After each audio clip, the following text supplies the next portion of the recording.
नमस्कार, आप देख रहे हैं संसद वाणी न्यूज। चंदौली से संसद वाणी के संवाददाता अशोक कुमार जायसवाल की रिपोर्ट। चैनिया प्रख्यात विद्वान कथावाचक श्री अनिरुद्धाचार्य जी महाराज कथा किया कथा कराया जा रहा है।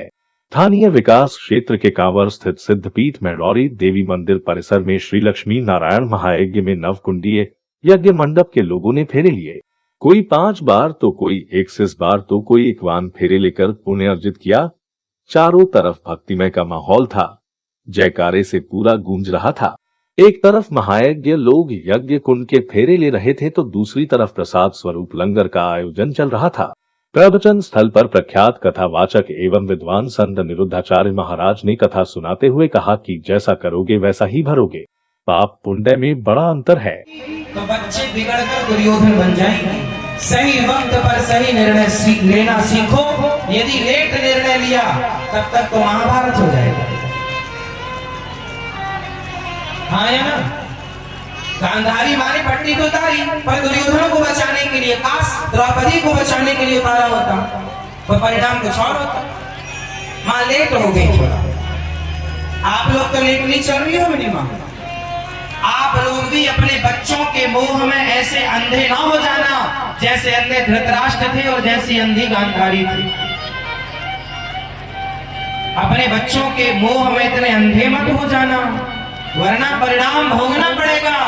परिणाम फिर धृतराष्ट्र गांधारी को ही भोगना पड़ा। इसलिए ज्ञान के रस को ग्रहण करना सीखिए। भौरे की तरह सार सार को गही लहे। महाभारत के, रामायण के, इतिहास के सार को ग्रहण कर लो। अच्छा, एक दूसरे सार की बात मैं आपसे कहूं। एक सवाल समाज में बड़ा खड़ा होता। क्या सवाल है? भगवान श्री राम ने बाली को छिप करके क्यों मारा? ये सुना होगा।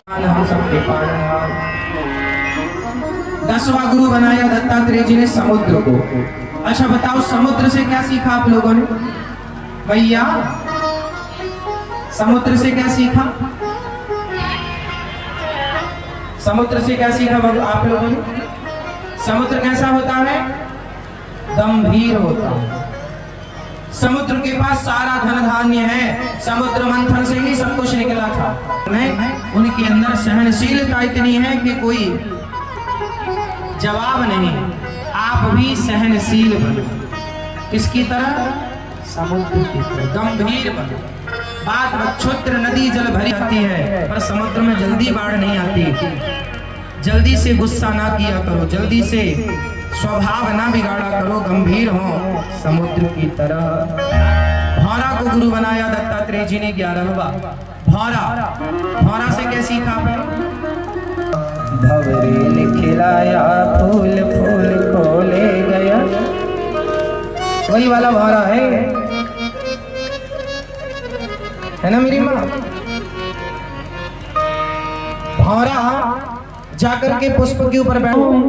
उसी प्रकार आप भी जीवन में सब जगह से सार को ग्रहण किया करो। सार को ग्रहण किया करो। जैसे भगवान भावग्राही जनार्दन, जैसे भगवान भाव को ग्रहण करते हैं, उसी प्रकार से जैसे भौरा पुष्प से रस निकाल लेता है, पराग निकाल लेता है, उसी प्रकार भगवान जब आप दाल चावल सब्जी रोटी परोसते हैं भगवान को, तो भगवान भक्त के भाव को ग्रहण कर लेते हैं, वस्तु छोड़ देते हैं। उसी प्रकार से आपको भी भाव को ग्रहण करना चाहिए। सार को ग्रहण करना, सार को गही ग्रहण कर लो, बुरी बातों को छोड़ दो। चलो थोड़ा महाभारत की तरफ चलते हैं। अच्छा ये बताओ, महाभारत का जो युद्ध हुआ, उस युद्ध में यदि दुर्योधन ने सार को ग्रहण नहीं करता, इसलिए महाभारत की स्थितियां पैदा होती हैं। इसलिए सार को ग्रहण करना सीखिए। महाभारत के युद्ध में गांधारी माता ने आंखों की पट्टी उतारी कि नहीं? बताओ कब उतारी? नहीं उतारी? आपको पता है गांधारी माँ ने एक बार आंखों की पट्टी उतारी थी। बताओ किसके लिए उतारा था? किसके लिए? किसके लिए बेटा? आपको पता है गांधारी ने एक बार आंखों की पट्टी, पंचायती मैया पीछे वाली सुन लो मेरी माँ, गांधारी ने किसके लिए पट्टी उतारी थी? दुर्योधन को बचाने के लिए, क्योंकि 99 कौरव मारे जा चुके थे दुर्योधन। गांधारी ने कहा कल तू सारे कपड़े उतार कर आ जाना, मैं तुझे देखूंगी तो तेरा पूरा शरीर वज्र का हो जाएगा, तेरा पूरा शरीर वज्र का हो जाएगा। लो भैया, गांधारी माँ ने बुलाया, सुबह सुबह आना। अब दुर्योधन चल पड़ा। तभी रास्ते में भगवान मिल गए और भगवान श्री कृष्ण ने दुर्योधन से कहा कहाँ जा रहे हो ऐसे कपड़े उतार कर? बोले माँ ने बुलाया। भगवान ने कहा इतने बड़े हो गए हो, अब तुम इस उम्र में ऐसे जाओ। तो की टॉवेल बनाकर भगवान ने दे दी, पत्ते लपेट दी। ये दुर्योधन चला गया। माँ गांधारी ने आंखों की पट्टी उतारी, दुर्योधन को देखा और दुर्योधन का पूरा शरीर वज्र का हो गया, पर जांघ कमजोर पड़ गई, क्योंकि जांघों पर नजर नहीं गई, इसलिए भीम भैया ने जांघ। अच्छा एक बात बताओ, माता गांधारी ने जो पट्टी उतारी, तो पट्टी उतारने की टाइमिंग सही थी कि गलत थी?